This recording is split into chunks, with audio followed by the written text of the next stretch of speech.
Aina takunu, dimanapun kamu berada, yudrikumul maut, kematian akan mendatangi kamu. Walau kuntum fi burujim musayyadah, walaupun kalian berada di dalam kotak yang dipaku. Begitulah perbuatan orang musyrik jahiliyah dulu. Dia buat kotak, kemudian dia paku, dia masuk ke dalam. Ditanya sama temannya, kenapa kau bersembunyi dalam kotak yang dipaku? Mudah-mudahan aja malaikat maut nggak bisa masuk. Siapapun akan mati menghadap Allah. Michael Jackson masuk ke dalam kotak hampa udara, berharap tidak mati, mati juga. Semuanya akan menghadap Allah. Tinggal lagi apa yang akan kita bawa menghadap Allah. Ini pelajaran yang kedua dari buku belah buku kisah saat maut akan menjemput. Wa kafa bil mauti wa'izah. Ada nasihat yang tidak bersuara, ada nasihat yang bukan khutbah, bukan ceramah, bukan tausiah, bukan tazkirah. Dia diam 1000 bahasa. Nasihat itu bernama mati. Siapa yang menasihati Ustaz Abdul Somad? Enggak ada. Enggak ada orang menasihati saya sampai sekarang. Saya datang ke Kiai, tolong nasihati saya. Saya kalau tausiah, saya cari para alim ulama yang tua-tua, yang sepuh-sepuh, minta nasihat, minta doa. Mereka nggak kasih nasihat. Mereka katakan, ya Ustaz sudah tahulah, sama-sama saja kita berdoa kepada Allah. Nasihat yang paling dalam yang masuk ke dalam otak dan hati saya adalah ketika melihat orang mati terbujur kaku, yang selama ini dihormati, dibanggakan, dimuliakan, disanjung tinggi. Kalau datang disambut dengan baleho dan karpet warna merah, tapi lalu kemudian ketika mati menghadap Allah terbujur di ruang tamu, dan tidak sampai 24 jam dibawa keluar. Rumahnya rumah dia, yang membangunnya dia, yang beli tanahnya dia, yang cari arsiteknya dia, yang mengumpulkan uangnya dia. Tapi kalau sudah meninggal dunia, sejengkal pun di rumah itu tidak ada yang bersedia menampung dia. Tempatnya tetap di TPU, tempat taman pemakaman umum. Ada rumah yang dibangun, ada rumah yang dikendalikan, ada rumah yang diatur. Sekian tahun nabung untuk buat rumah. Rumahmu berapa harganya? 3M. Wow, hebat sekali 3M, 3 kali minjam. Ada rumah yang tidak pernah kita lihat, rumah yang tidak pernah kita jenguk, rumah yang tidak pernah kita pedulikan, tapi kita akan tinggal di sana. Lebih lama di rumah kita atau di taman pemakaman umum? Saya tanya sekali lagi, lebih lama tinggal di rumah yang kita bangun atau lebih lama di kuburan? Lebih lama di kuburan. Di rumah kita paling kita tempati. Ada orang menempati rumahnya sampai 100 tahun? Nggak ada. Paling kita tempati rumah kita itu paling lama 50 tahun. Itu pun kalau umur kita 75 tahun. Umur 25 bangun rumah atau mewarisi rumah bapaknya. Kita cerita bukan rumah bapak kita, bukan rumah kakek kita, rumah kita tempati cuma 50 tahun. Setelah itu kita masuk yang lahat, yang meninggal tahun 1945 saat ditembak oleh Belanda. Sampai sekarang berarti dia sudah dikubur berapa tahun? Maka sampai masanya nanti hari kiamat, ada yang di liang lahat sampai 100 tahun, ada yang sampai 1000 tahun lamanya. Apa yang sudah kau persiapkan? Amal jariah. Yatsba'ul mayyita salatun, yang mengiringi mayat sampai ke liang lahat ada 3. Ahluhu, istrinya ikut mengiring, anaknya datang, jamaah semua datang, tapi cuman sampai ke pintu liang lahat. Setelah itu mereka masukkan ke dalam. Setelah itu mereka kemudian naik ke atas. Mereka ambil pacul, cangkol dan skop. Mereka katakan, mari kita timbun, kita injak biar padat. Setelah itu ditancapkan kayu nisan. Setelah itu mereka pun berdoa. Setelah itu mereka pun pulang ke rumah. Anaknya nangis pada hari yang pertama. Hari kedua dia mulai tersenyum. Kirim rek spasi lucu, kirim ke 9090. Tapi kalau anakmu soleh, dia akan bangun di tengah malam. Rabbighfirli wa liwalidayya warhamhuma kama rabbayani shaghira. Gimana anak ibu? Ingat dengan suami ibu? Ingat dengan ayahnya? Alhamdulillah Pak Ustaz. Malam-malam saya bangun jam 2, saya dengar di kampung samping kamar ada baca Yasin. Yasin wal Qur'anil Hakim innaka laminal mursalin ala siratim mustaqim tanzilal azizir rahim. Lalu saya pun bangun, Pak Ustadz, senangnya hati saya anak saya baca Quran untuk ayahnya. Begitu saya buka pintu kamar, ternyata TV belum mati, Pak Ustadz. Mudah-mudahan anak kita termasuk yang tetap kirim Yasin untuk kita tiap malam. Kita pesankan ke mereka supaya tahajud, berzikir, berdoa. Ya Allah, sampaikanlah pahala tahlilku. La ilaha illallah tahlil, subhanallah tasbih, tahmid, alhamdulillah, takbir, Allahu akbar, salawat. Lalu kemudian dia bawa anak istrinya baca Quran. Wa idza khatimul qur'ana, kalau dikhatamkan mereka Quran 30 juz, fahuwa hasanun, sepaling bagusnya sehatam Al-Quran 30 juz. Kalau tidak sanggup khatam Quran, likulli syai'in qalbun, segala sesuatu punya hati. Wa qalbul Quran, hatinya Al-Quran adalah Yasin. Dan kalau tidak sanggup baca Yasin, Ummul Quran Al-Fatihah, level paling tinggi sekhatam. Tak sanggup sekhatam, Yasin. Tak sanggup Yasin, Ummul Quran. Itulah tadi yang Pak Bupati mengajak kita, mari kita bacakan suratul Fatihah. Fatihah pun tidak mau. Innalillahi wa inna ilaihi raji'un. Apa yang kau balaskan untuk ayahmu? Berapa kali dia tidak jadi ganti baju hari raya demi uang sekolahmu? Sekolahmu memang online, tapi bayarannya offline.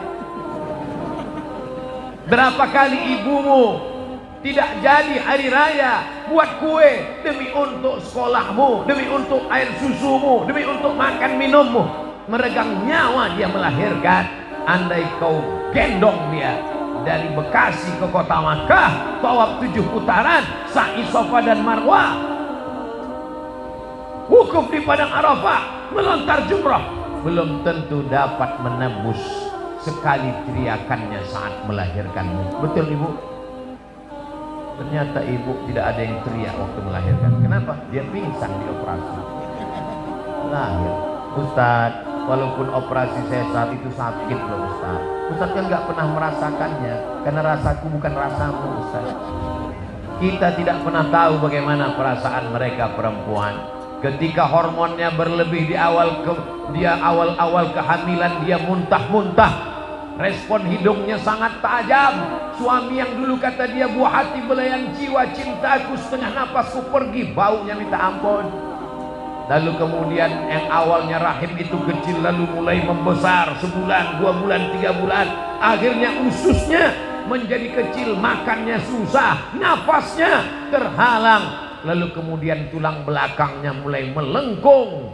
Lalu ketika melahirkan anak, seperti patah-patah tulang rusuknya. Itulah ayat yang disebut dalam Al-Quran, wahnan ala wahnin, lemah di atas lemah. Tak ada yang bisa membalas kelemahan-kelemahan itu, dan tidak ada yang sanggup membahasnya.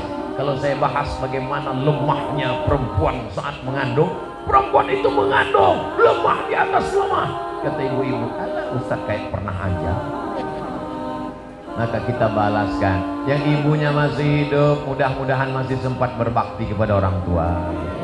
Yang ibu bapaknya sudah meninggal dunia, nasihat kematian, ziarah. Jangan nunggu mau Ramadan, jangan nunggu mau Idul Fitri. Besok hari libur bawa anaknya ziarah. Ini sekarang banyak orang ziarah, bapaknya baju hitam, istrinya baju hitam, anaknya baju hitam, hitam-hitam semua. Sampai di tempat pemakaman langsung foto. Habis itu update status, man in black. Apa ini? Ini bukan ajaran Islam. Ajaran Islam adalah saat di tempat pemakaman baca doa, assalamualaikum ya alad diyar minal mu'minin wa inna insyaallahu bikum lahiqun yarhamullahul mustaqimina wal mustakhirin nas'alullaha lana wa lakumul afiyah. Oh, bacaannya panjang Pak Ustaz ya, tapi kami bacaannya pendek. Apa bacaannya? Assalamualaikum ya ahlal kubur. Itu namanya doa minimalis.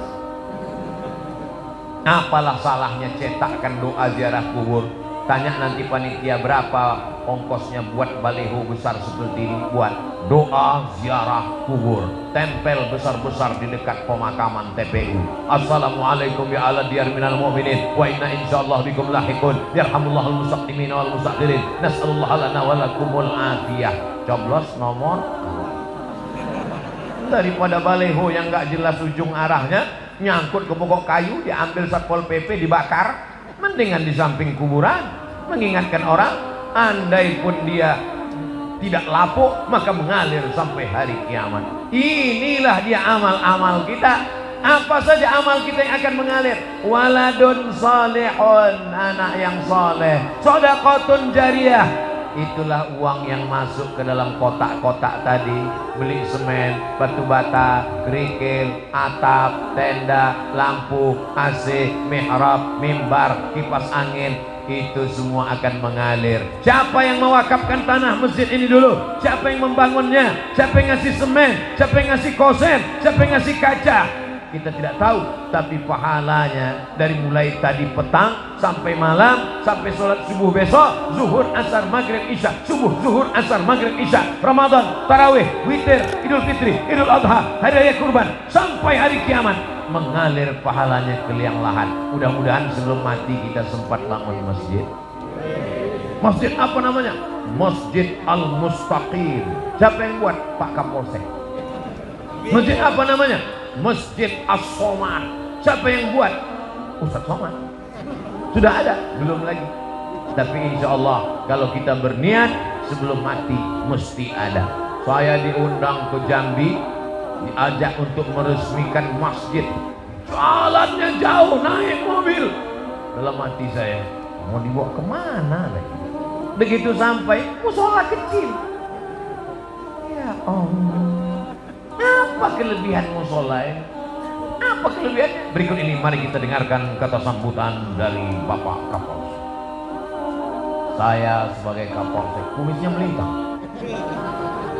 Saya sebagai Kapolsek di tempat ini, Pak Ustadz risau karena tidak ada tempat sholat. Orang sholat di kamar. Maka saya kumpulkan di antara anak-anak buah saya. Kita beli semen, batu bata, akhirnya jadilah musola ini. Dan saya bertekad kalau siap, yang meresmikannya adalah Ustadz Somad. Oh, begitu kronologisnya.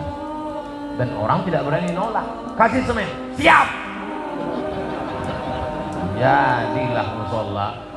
Jabatanmu tak lama, tapi yang kekal abadi adalah masjid. Presiden kita, proklamator kita, Insinyur Soekarno cerdas.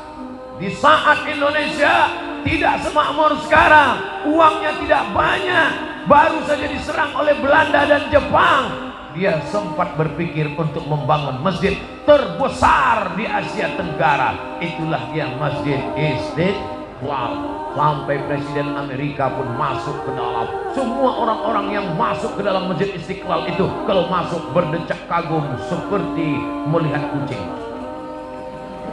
Wow, amazing. Apa amazingnya? Tiangnya banyak sekali.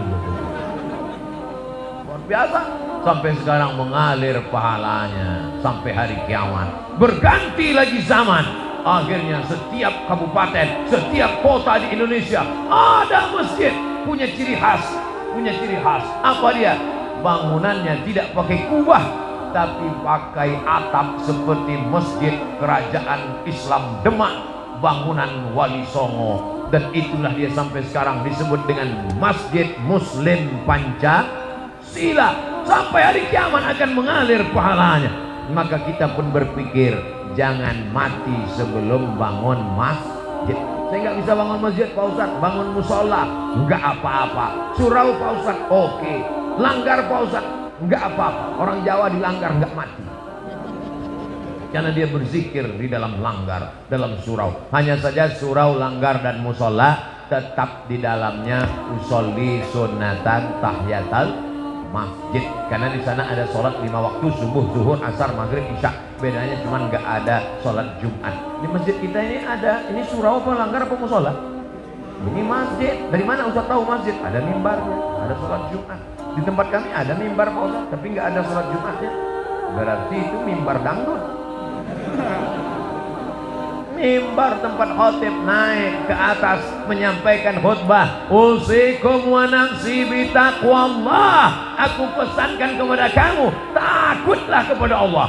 Laki-laki yang gagah perkasa, sehat, tidak musafir, tidak sakit, maka dia mesti mendengar wasiat takwa yang disampaikan dari mimbar. Kenapa tabligh akbar kita tidak dibuat di dalam masjid?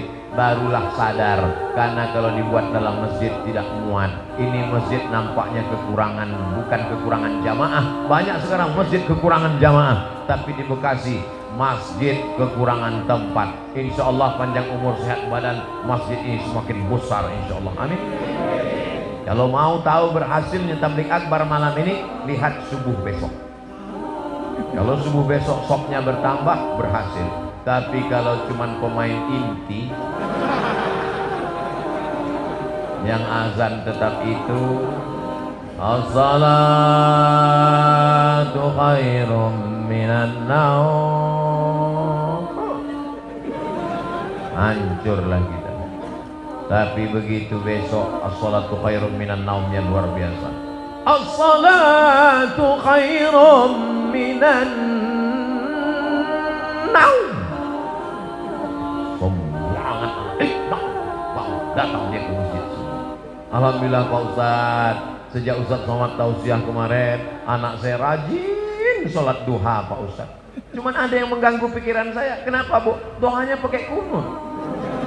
Itu namanya subuh kesiangan Bu. Pas ditanya sama ibunya, kenapa kamu sholat subuhnya jam 8? Masih syukur aku sholat subuh, kawanku gak sholat sama sekali. Ini logika terbalik, otaknya sungsang. Kalau mau lihat dunia boleh lihat ke bawah, tapi kalau untuk akhirat, lihatlah orang yang istiqomah ke masjid subuh, zuhur, asar, maghrib, isya, masjid ke masjid ke masjid. Lihat tuh anak muda ke masjid terus, tertulis di bajunya baikar subuhan, zuhur hilang. Sedangkan subuh yang berat lawan ngantuk aja dia datang. Sedangkan subuh yang matanya lelap, tidur pulas, mengigau, tetap dia lawan datang ke masjid. Apalagi zuhur, asar yang melek. Sedangkan zuhur, subuh saja siap dia jadi imam, padahal suaranya jelas. Bismillahirrahmanirrahim, alhamdulillahi rabbil alamin. Apalagi kalau cuman nggak bersuara, Allahu Akbar. Memang berawal kalau mau jadi imam, imam zuhur dan imam asar. Anak-anak muda, nanti kalau ditanya, datang anak gadis, anak-anak cewek bilang, bang, aku siap jadi, aku ingin mencari imam, aku siap, tapi zuhur dan asar ya. Maka kalian pun mesti pintar-pintar. Kalau mau tulis update status besok, aku mau cari imam maghrib, subuh dan isya. Yang zuhur ngantri dulu. Berawal dari keterpaksaan, berubah menjadi kebutuhan, akhirnya kebiasaan. Allah bisa karena biasa. Tadi tausiah saya mulai jam 9 kurang 10, sekarang jam 10 kurang 10. 60 menit kita bersama, sesuai tertulis di botol minuman santri. Oh, botolnya kecil, 330, berarti udah lewat, mestinya setengah jam tadi. Tapi orang Bekasi ini cerdas, dia buat sesuatu yang berkesan, dia kasih susu. Masya Allah, tabarakallah. Ustaz gak boleh minum air manis karena suaranya menggelegar, tenggorokannya panas. Dikasih air manis yang panas, suaranya hilang, pita lehernya rusak. Nanti umurnya sekian ceramahnya serba salah. Nanti dikasih air putih, katanya panitianya nggak respon. Dikasih air susu, air teh, katanya wah susah sekali Ustaz Abdul Somad ini. Enggak, Ustaz Somad tidak pernah mempersulit, mempersusah orang. Kalau bisa dipermudah, kenapa dipersulit? Yassiru, mudahkan urusan orang. Ngundang Ustaz Abdul Somad nggak perlu pakai proposal. Ngundang Ustaz Abdul Somad katanya sulit, mesti kirim DP, mesti pakai pesawat kelas eksekutif, mesti dijemput dengan private jet, mesti dijemput. Hoax, bohong, penipu. Ustaz berapa kali datang ke Jakarta dalam setahun? Jabodetabek, Jakarta, Depok, Bogor, Bekasi, setahun datang 3 kali. Berarti 4 bulan sekali. Selama 4 bulan datang 3 hari. Tausiahnya 1 hari 3 kali. Jumat, Sabtu, Ahad. Jumat 3 kali, pagi, siang, malam. Sabtu 3 kali, pagi, siang, malam. Ahad 2 kali, pagi, siang, besok pulang. 3 kali, seperti makan obat. Bapak Ibu yang dimuliakan Allah Subhanahu wa taala, kebersamaan kita malam ini di halaman masjid mudah-mudahan membawa kita istiqomah, anak-anak kita menjadi anak para penghafal Quran. Apa yang disampaikan Ustaz Abdul Somad waktu di Bekasi, silaturahim. Yang kedua, ingat mati. Yang ketiga, bagaimana menyelesaikan masalah di negeri kita ini. Ingat ketika negara Palestina dijajah, ketika itu seorang ulama besar bernama Imam Abu Hamid Al-Ghazali meninggal tahun 1111. Mudah ingatnya, 1111. Banyak orang mengkritik Imam Ghazali, kenapa dia tidak ikut berperang melawan tentara yang menjajah Palestina. Imam Al-Ghazali menulis kitab Ihya Ulumuddin. Palestina dibebaskan oleh Salahuddin Al-Ayyubi. Salahuddin, orang barat susah menyebut Salahuddin, menyebutnya Sultan Saladin. Salahuddin Al-Ayyubi. Kapan Salahuddin Al-Ayyubi lahir? 1138. Ingat itu. Ternyata doa dari seorang ulama yang mustajab wali Allah melahirkan seorang pemimpin yang luar biasa. Urus saja salatmu, urus zikirmu, urus makanan halalmu, anak-anakmu ini akan menjadikan negeri ini baldatun thayyibatun wa rabbun ghafur. Kalau engkau sibuk komen dengan medsos, kau akan kalah dengan buzzer, karena mereka punya akun banyak luar biasa. Jadi kami nanti kalau Ustaz Somad mencaci maki gimana? Kalau kau sanggup balas, berikan klarifikasi. Kalau kau tak sanggup balas, doakan kepada Allah. Allahumma hdi qaumi fa innahum la ya'lamun. Tapi kami nggak tahan Pak Ustaz, emosi kami Pak Ustaz. Kalau nggak tahan nggak usah main handphone. Daripada jantung koroner nggak mati, cuma setengah mati.